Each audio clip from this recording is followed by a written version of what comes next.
How far are you willing to go?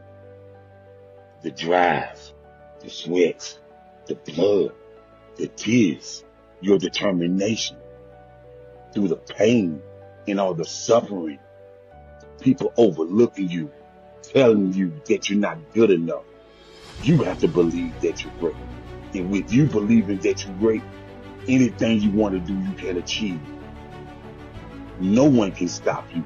Only you can stop yourself. Keep driving. Keep uplifting yourself. Keep going. Keep going. Nothing, and no one can stop you. That goal you want, you can achieve it.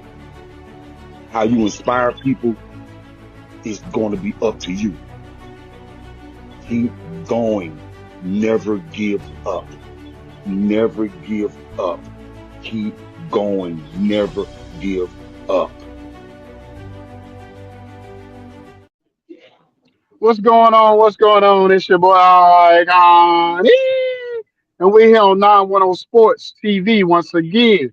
First and foremost, I want to thank God for this opportunity because without him will be no us to be able to have these great people on these great interviews. So I'm gonna start from my I think it's my right on way down, introducing everybody. I got the great coach out of Virginia area, you know what I'm saying, formerly of North Carolina. You know, he took the talent from North Carolina up to Virginia and took over that area. You know what I'm saying? I got the great coach Lamont T. Goins.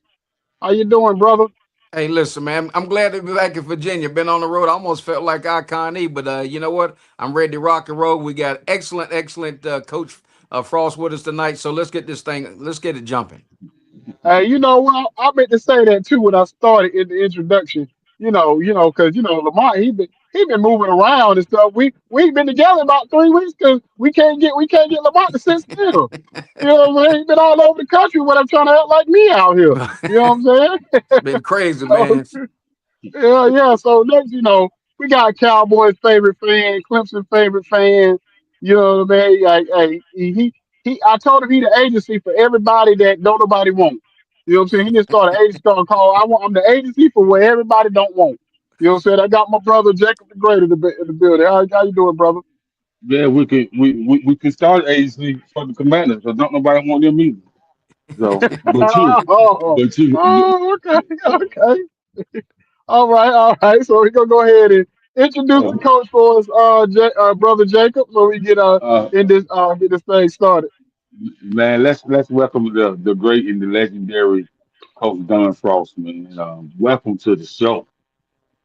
Thank you very much. I really do appreciate it, and it's a very big honor.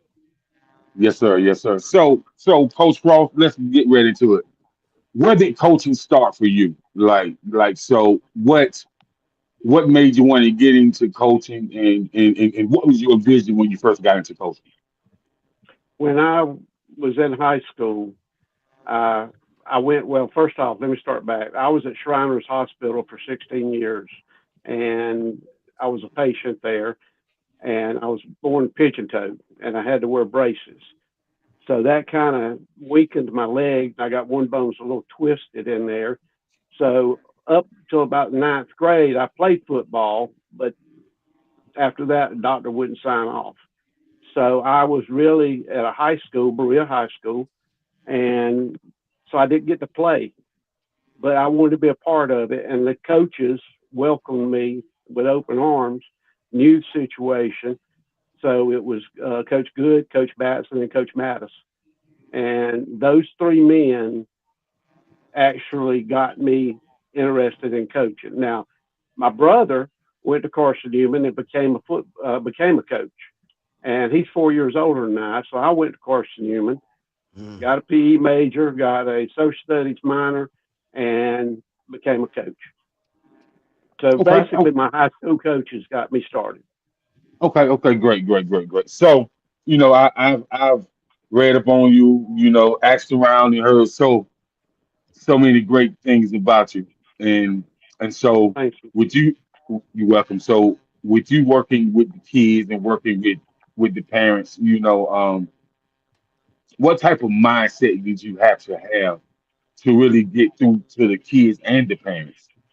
Well, when I first started coaching back in 1980, I did my student teaching at Malden High School, and I was blessed for them to hire me as a football coach. And while I was doing my student teaching, and then they offered me a job after I graduated, and I stayed there until I moved to another high school, and then I went several high schools, and I learned a lot from every coach I've ever coached under. And then my first head coaching job was at Riverside High School, and it was also an AD job, and I had never been an AD before, so I learned a lot. But the big thing was you deal with parents, you are brutally honest. That's the best way to handle it. I think they respect it, and you respect them too. And I love the fact that the parents love their kids and willing to fight for them. I think that's great. But when they make a decision, they make it for one kid. When we make a decision as a head coach, we make it for 56 kids. Right. So, and me personally, myself, I believe that a head coach is a father figure, a mentor, a Oh, yeah. psychologist, a pastor, a best friend, and so that's like all combined into one. And Right. so, with you stepping on that football field, are you offensive minded or defensive minded as a coach? Oh, 100% defense. 100% defense. I was, that's what I've always done. My brother's an offensive coach, and we coached together pretty much our entire career. Wow. And that's a blessing too. You know, I, I'll tell you something I heard on TV, but I'll use it too. In our family, I'm the second best coach. Wow. My brother is an unbelievable coach. He's still coaching at age 72 at Christ Church as quarterback coach.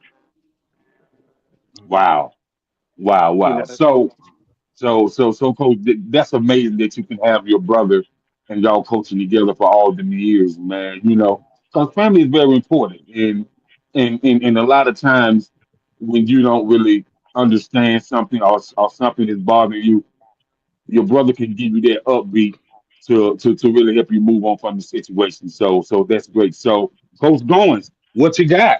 Oh man, listen. First of all, I'm honored to sit in the presence of greatness tonight. And again, Coach Frost, congratulations on your induction to the South Carolina Hall of Fame. So my thank you, question sir. is this: a lot of coaches struggle with winning 2 games in a row. You've won 55 games in a row. So how about telling our viewing audience what is? I mean, I can't fathom that. When I read that, I was just like 55 games in a row. So how did that feel? And as it was just like stacking on, stacking on, stacking on, and you got the double nickel. So tell us how. I mean, just how what was that about? Well, I just want to experience that right now. We started off and lost our first game of the season in 2011. After the game, we huddled up on the field, and I had a coach, an old coach named Willis Burkett, and he stepped in and he pretty much read the riot act to the kids, and got on to them because we didn't play up to our standard. And then I came in and basically told them, said, "Look, we can meet Monday and we can come out here and we can be a good rec team and we can Mm, have fun. Or we want to be competitive and go for a state championship. And if we do, we got to work because that's the only way we're going to get better." So after that, we didn't lose again till second game of 2014. wow. And it was amazing. But I'm here to tell you it wasn't because of me. It was because of the coaching staff and the kids that I had. I went out and hired a bunch of ex head coaches and a bunch of coaches with a lot of experience. On our coaching staff, you added up all our experience, and we had 272 years of experience. Wow. Well, you know what, guys? That's why he's in the Hall of Fame. Not just because of the X and O's. It's because it's because from the neck up, he's in the ball game and knows that he can't do it all by himself. So I know Jacob was talking about the success that you've had and coaching with your brother, and you mentioned how you got into coaching because of your high school coaches impact. So let me ask you this: how many former players have you had that's in the coaching realm now?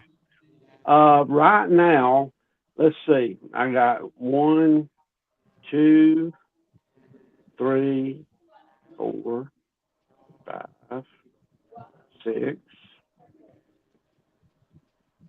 seven, I believe. And Wow. again, it's been 44 years, so I Right. got a bunch. Wow, that's a tremendous thing. And for those, well, I heard Coach Frost say this before we came on air tonight, and I just want to toss this back out. And I never looked at it like this. He basically said coaching and what we do, guys, on this show is a ministry, and I never looked at that, and that was definitely a profound word. So again, Coach, just hats off to everything that you put your hand to on the field, the former players that you coached, and all the impact of this tremendous thing. So again, congratulations on everything. And I'll kick it over to Icon. Well, Coach, I got to ask you this question. So I know reading your bio, you had to eventually walk away from the game because you had some health issues. So how much since you've been away from the game was that itch to get back into it? I hope you're doing better now. But how is it you feeling about being away from the game? Well, it came out of nowhere. We were at Tunica, Mississippi, at a coach's clinic, and we went to Memphis to fly out back home. In the airport, I had a cardiac arrest and basically died. I was not breathing, no pulse, no nothing. My brother and another coach was with me. They started CPR. Policeman came, took over, and then EMS came. They defibrillated me 3 times, and on the fourth time, they got me back. And so that's how that happened. And I was from February 19th until March 6th in the Memphis hospital. But they got me back. I came back, did rehab, got all that done, and everything. Right now, I'm back coaching again. I'm coaching at Travelers Rest High School right now.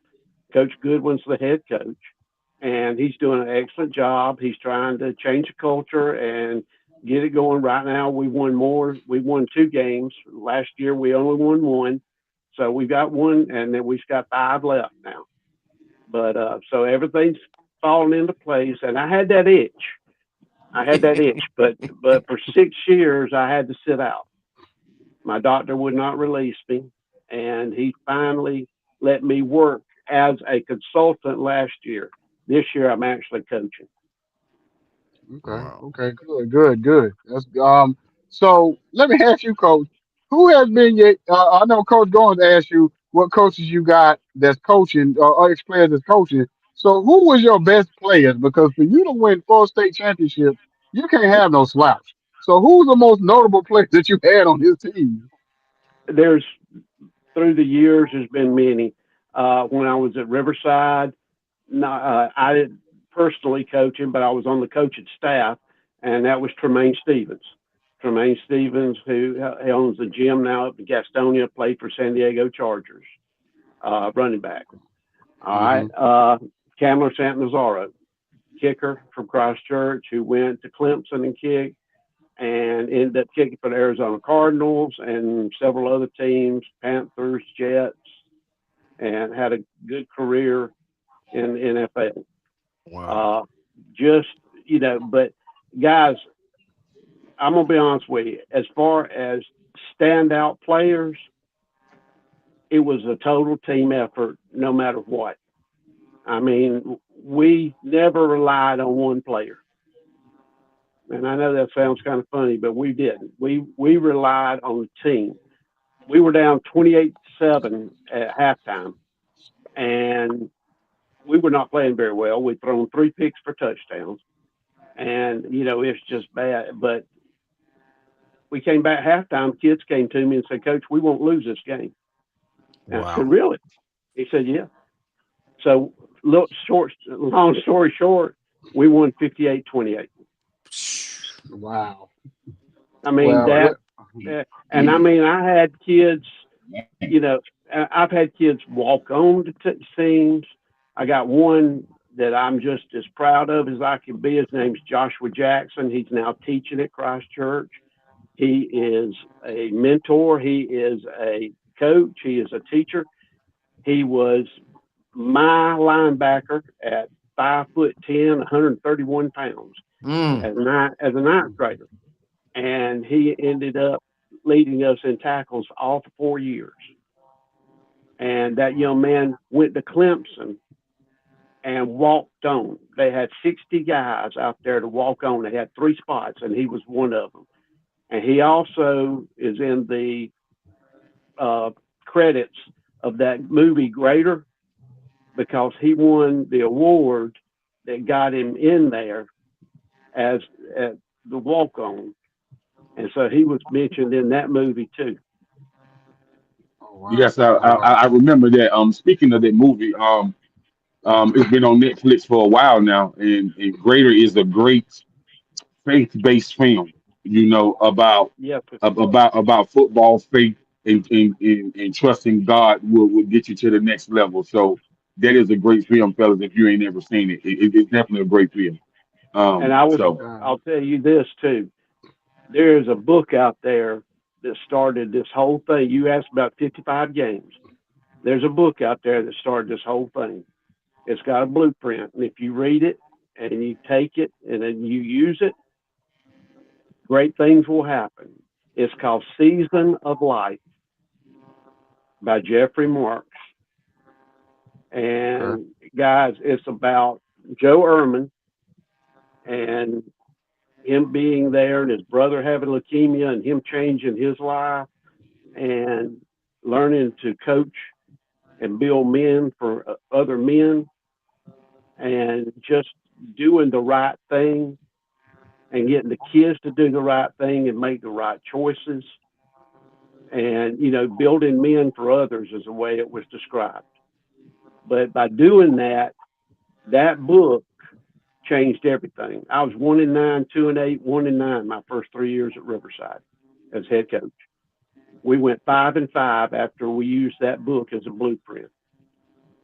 After that, we were 10-2, 9-4, and I believe it was 9-3. And then I went to Christ Church. okay.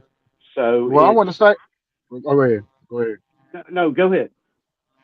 No, no, I was just gonna say, to me, high school coaches are have a harder job than any other level coaches, college or NFL. And the reason why I say that is because in college you got, I don't know, 1,000 kids to pick from as far as recruiting. And if you get a well-oiled machine like a Clemson or Alabama or Georgia, you get the pick of the litter, especially before the NIL and all this stuff. You get whoever you want. In high school, you gotta always be recycling players, and you really got to rely more on your juniors and your seniors, and they graduate, and you got to hope the athletes that come from middle school, because especially when you're in an area where you can't, you only have like a certain amount of players because of the county restrictions and stuff and the city restrictions. So you have a smaller pool to pick from. So for you to win 55 games, whatever, I don't care where you at in the country, is super impressive. So I just want to tap in before I get back to Jacob on how do you keep your kids focused, and how do you kind of, I know you had the right coaches and all that, but how do you really mold that to be able to get on such a like a Ferris wheel or whatever you want to call it, like you know what I'm saying, a assembly line of being able to be that great for that long. It it has a lot to do with the culture that you have to build. We broke practice down every day. I asked him. I said, "What?" And I got a phone call coming in, so hold on. It'll stop in a minute. Uh, it's it's one of those things where you got to get everybody going and get it in the frame of where we want to do it. But we broke down every day on what's your job, repeated back to us to love, and that was their job. And I asked them, I said, what's our job as coaches? And they said, to love us like your own. And then we say, take what they do, we treat them like our own kids. So that's the culture you build. That's the culture you have, and you keep it going. But they got to hold each other accountable. Shoo. I mean, that's the key. And I went and saw when the game stands tall. My wife went with me. We're sitting in the theater, and she turns to me and says, when did you fly to California? And I said, honey, you know, if I got on an airplane, you know about it. And she said, well, they're doing the same thing you're doing. And we didn't know that at the time. It's all about holding everybody accountable. You know, I took a card and size of a license, and I had our number of our players on the front, and on the back, I put every player and every coach's name. And I told them to put that in their billfold. And if I asked them to show it to me, they needed to show it to me. And they said, what do we use these for? I said, when you're at that party or when you're getting ready to do something, remember every decision you make affects everybody on that card. And Shoo. I went and told the coaches the same thing. I said, men, when you go out there, every decision you make affects everybody on that card. Mm, So in my opinion, that's how you keep it going. mm. Okay, go ahead, Jacob. So, Coach, allow me to toot your horns just a little bit for me. The conversation is quite modest. So, in that, from Anderson to Greenville to Spartanburg to Travelers Rest, to all those areas, you are definitely a legend. I have a few friends that graduated from Spartanburg, Memphis, some from Presbyterian, some went to Piedmont High School, some went to Malden High School, and they was Yep. like, "Oh my God, Jacob, you interviewing the Coach Frost?" I said, "Yeah." I said the Coach Frost. So your name, especially in the upstate of South Carolina, your name ring bells. And I said, "Man, that's pretty impressive." 20 years later, his name is still ringing bells. And so when you hear people talk about how great of a coach he was, you know, um, how does that make you feel as an individual and as a coach? I'm very proud of that. But I will repeat, I had assistant coaches that were unbelievable. One of them being my brother, another one being Robert Williams, one probably the best offensive line coach in the Southeast. Uh, I've had coaches like Tommy Bobo. Unbelievable coaches. Willis Burkett, Derek White, who's now at Raven Gap, and just unbelievable coaches. Hmm. And to have that, and when they come and say something about me, I always make sure I honor the guys that got us there. Right, I understand. I understand. So the dynamic of football, of high school football, has really changed since I was in high school. So when we was in high school, we we had the power backs, the power I, and the 32 dump, the 42 dive, the 47 sweep, 48 power, the Yep. 49 sweep. You know what I mean? So Yes, those sir. are the plays we had. But now I see a lot of coaches are in the shotgun and with those power plays with those that three rotation power backs. I will say that whether you had a right pulling guard or a left pulling guard, they had to have speed, strength, and technique. because when you got a good pulling guard, man, that really opens up the hole that you can drive 18 wheeler to. And so, Yes, but sir. now, but now, nowadays, I see a lot of shotgun formation within the high school football system. So, Yes, sir. why do you think it's changed so much?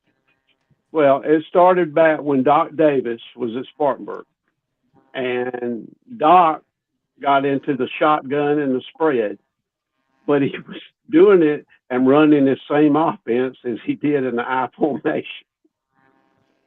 So, it just spread people out. And when they started spreading people out, the game changed. Some teams will come in there and try to do smash mouth football. But when you got a team over there running a spread and they can throw the ball and they're putting scores on the board, it really got to a point to where, okay, if you just run the ball, then that takes a lot of time. And so if you get down 2 scores, 3 scores, that's tough. So Right, right. it's different. I think now one thing it did do, it got more kids interested in the game of football, in my Hmm. opinion, Right. because now they're out there, they're spread. We've got people throwing the ball all around, and then you got other teams that are still running the football. T.L. Hannah still runs double wing, and they do a great job with it. So there's a lot of pros and cons on both sides of it, in my opinion. Hmm. And I would say it's been changed for a while, but now it's more open. But I remember going to see this wide receiver by the name of AJ Green when he was in high Oh school. yes, sir. Uh, Yes, sir. um, I thought AJ Green in high school. We said AJ Green was Jerry Rice and Randy Moss combined. Because if you throw it up to the moon, the Jupiter, he Yep. was gonna go get it. You know what I That's mean? it. And Yep. so that offense had a double set tight end. They had one back in the backfield, and they had them two wideouts, man. And man, and they was famous for throwing that slant, the curl. Yep. Cause you can throw him a curl, man, and if he get one step on you, what nobody gonna catch him. And so They're gone. I said, Yep. yeah, I said so when I seen them do it, and then I started seeing like North Myrtle Beach do it. Start start seeing teams like Burns High School do it. You know what I mean? Yep. And those teams that changed over, you seen them teams in the championship battling. So Yes, sir. with that being said, I feel like that's when the quarterback coach really got noticed Yep. when they went to that spread. And so, Yep. with you being a head coach and an AD, what are what are the most amazing things from what you have seen from a great quarterback coach? Oh, that would be my brother. Uh, he's he's done an amazing job. He was a head coach at Greenville High. Uh, he had a Shrine Bowl quarterback in Jordan Sorrells. Uh, he he had the spread. They ran the spread. He knows the spread. He did. He studied the spread, and it's just been amazing what he can do. Um, I've never questioned our offensive side of the ball. I Okay. told him, I said, keep me up to date on what you're doing. I'm gonna worry about the defense. Okay. Y'all just run offense, Okay. and and that worked for us. So, it's one of those things I think that when you talk about the spread, you're talking about you got to also have time to work on the spread.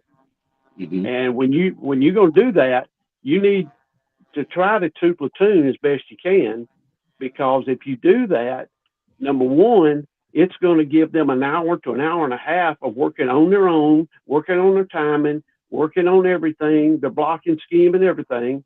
while the defense is doing the same thing, working on their scheme instead of having to flip back and forth. So the two platoon, if you can do it, is, in my opinion, the best thing you can do. And I got that from Coach Donnie Woosley, who beat me one night when I was at Riverside. And I asked him, I said, how'd you turn this program around? He said, Coach, we two platoon.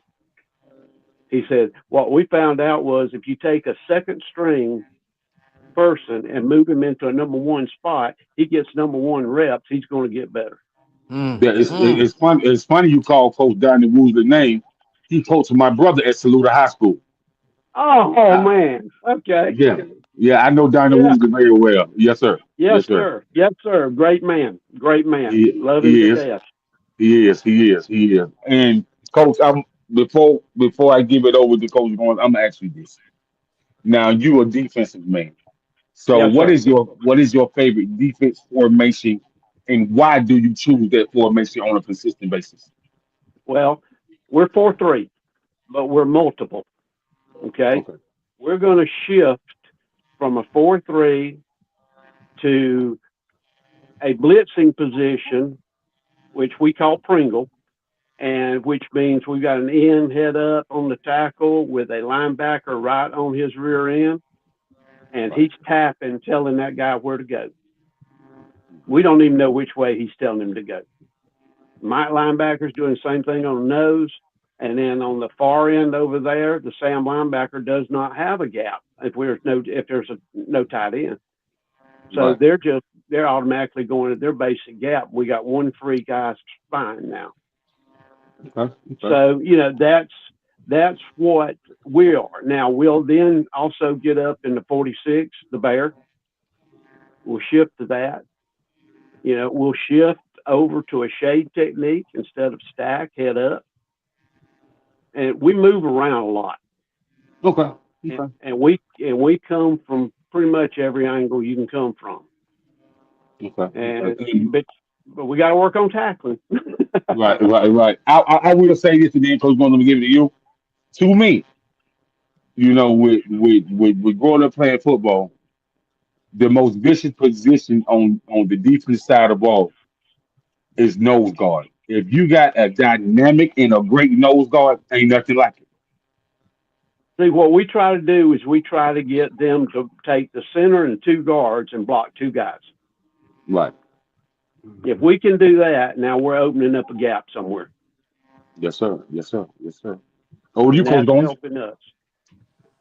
All right, so I'm going to hit this real quick and then kick it over to Ikone. First of all, Coach Frost, I just want the story that you told about the roster and the wallet. I'm not amazed that you're a Hall of Fame coach. I'm not amazed that you won 55 games because in all my years of being around, sports and coaching high school myself, I've never seen that, never heard that, and that is that is definitely culture. And I can, people want to win and they want to be a part of winning tradition. So again, I commend you for that as well. So here's my last question. Give us and a one statement line. What advice would you have for that new coach coming out that's a greenhorn and say, man, I want to get out here and be on the road. I want to be the next Dan. Excuse me. Yeah, I want to be the next Dan Frost. What's the keys to his success? Uh, Remembering that God gave us two ears and one mouth. Mm, Mm. wow, You excellent. listen before you talk, because this game, I'm still learning. Okay. And when you feel like you don't need to learn anymore, you need to go on into that tire and get out. Wow, excellent. But Well, because that's and let me say this real quick. It takes a village. It takes a village. Those parents have to buy in. They have to be part of the program. They have to help in the program. We need dad on chains.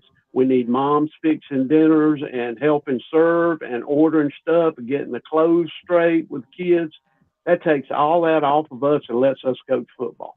how about that? Excellent, Coach. I appreciate it. Iconi. So Let me ask you. Let's get into this some of this NIL transfer stuff. So, we're in a whole different era, whole different time frame. So, in your experience of 44 years of coaching and mentoring and being a father figure in the whole nine, how do you navigate the players and their families? Because what we quickly learned by, especially doing a lot of these interviews with different coaches and stuff, is that, and they don't tell these players that the media doesn't tell you this part. So you got your top 300 going into college. Back in the, before the NIL, those top 300 was guaranteed to be at a Power Five or a top school. Now you probably get past 150, and those other 150 might be left out in the cold. Or if they do happen to make it to a Power Five, they might not get on the field because all the players that's already there is flip flopping. Of course, we know college player coaches gonna go with what they already the known and not the unknown that's coming in unless you just, unless you, like I said, one of those top 100 players, like a top 50 just dynamic player. So how do you help the players and the families navigate through that part? Well, first off, you got to understand that if it's we're talking about the NIL stuff, that hadn't hit our state yet. Mm. Okay, it hadn't hit South Carolina yet, but well, sort of it has, but not to the extent of what y'all are going through at the other states. And but the big thing is you try to get them to understand if you want to be a part of our program, stay in the program. Mm. Don't jump ship thinking grass is greener on the other side because it's not. I know kids that have transferred. I've had them do it to me. They've transferred to other schools because they didn't think their kid was getting enough publicity, and I understand that, but that don't work out every time. And you got to be careful. It don't As work out. far as It don't far as work out trans, most of the time, coach. you're right. And the big thing is as far as transferring to other schools. You know, if you want to take that one-time transfer in state South Carolina, that you can do that whenever. But at that point, you made a choice, and you have better thought it through all the way because there's not another one. And so, you got to inform the parents of this, and you got to talk to the parents of this. And this is what, as being a head coach, you have to understand that the parents have the best, they want the best for their kid. Okay. But you want the best for their kid too. Right. It's And true. and I'm gonna be honest with you, sometimes that means moving on. If Mm. if if we're doing something with an athlete, but you know, dad's working down the road in Anderson, and he's having to drive. Well, sometimes the parents need to move that. You know Mm-hmm. what I'm saying? And that happens. So I don't want to make it sound like people are, moving just to move, but sometimes that happens too. Yeah, It's yeah, true. yeah. You're right. So I got two more questions for you before we Yes, get sir. out of here. One is, what's the one time that you've been coaching for 44 years? What's that one team that you had that you thought was better than what they put on the field that made you kind of change up what you was doing a little bit? Okay.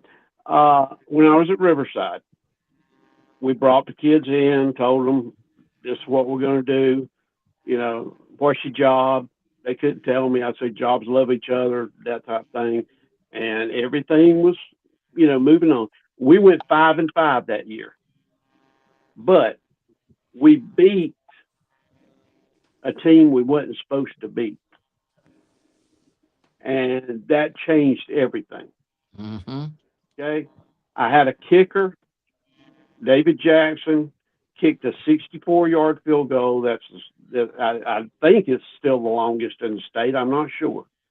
It But in is. a game, and he kicked it. You can go to ESPN on YouTube, and they got it, and you can see it. All right, and then we had a 99-yard kickoff return in that game to beat the team we wasn't supposed to beat. And when you do that, that's when it all starts to come together. You know what I'm saying? We had lost 5 games and we didn't make the playoffs, but that team's what built the foundation that's turned it around at Riverside, and it just kept going into Christ Church. Okay. And then one other question is, what team that you had that overachieved, that you went into the season? Because coaches know going into a season sometimes though, like, I don't know about this one, y'all, but what team overachieved? That would be our 2012 team. That we were in a state championship game with a school named Johnsonville. They were absolutely huge. My defensive tackle was 5'6", 172 pounds. Wow. Mm. And he was going against a kid that was 318 pounds. And I told him, I said, stay under his kneecap. Don't get any higher than that. Because I said, he'll push you and just open it up. And sure enough, he stayed down there all night long. And we didn't move the ball at all. And they were up on us. And we started coming back. And my quarterback, Demetrius Anthony, who just went into the Hall of Fame at Christ Church, he kind of took it on his back. And he ran a couple of balls in. One time he hit a linebacker 3-yard line and took him all the way into the end zone. And that group of young men, we came back because we forced them in a safety situation, which put us 1 point behind, and then they kicked off to us, and Quan White ran it back for 65 yards for a touchdown, and the game was over. That's how we won that championship. Those were the overachievers, in my Wow. opinion. Wow. Okay. Well, if anybody don't have any more questions, I want to thank the coach for coming on tonight, giving us his time. A lot of great stories, a lot of great information on just, your legendary career. Just, let people know what it takes to be great, or whatever. So like I said before we started the interview, having people on like yourself is what one educates us more so, because I've learned more in 6 years than I ever knew before. And I've been watching football or whatever and playing it whatever since a toddler myself. But learning something from people that do it every day, to me, is always inspiring. Especially somebody like yourself who's had such a legendary career.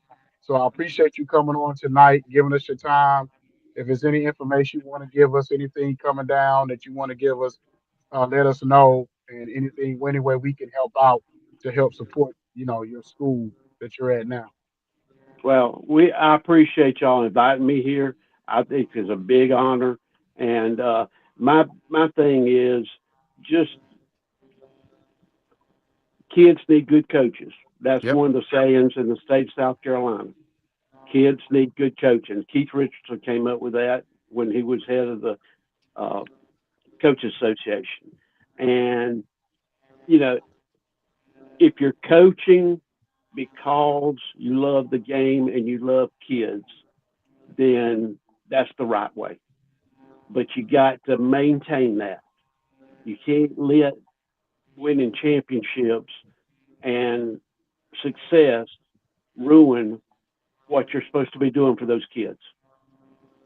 And it's and if you don't have any issue with it, have your head coach, have any other coaches, the players, whoever, have them come on. If the basketball coach at the school, whoever, I don't, whatever coach, whatever programs y'all have, sports wise, athletic directors, whoever, invite and tell them that we got an open door policy, and we love to have any and all of them come on and get their story. Absolutely. I'll be more Yes, than sir. happy to. Gentlemen, y'all, All this has right. been an honor, and I can't express my gratitude for what y'all do, because this is the type thing hopefully people watch and people learn. And we don't know everything. There's no way.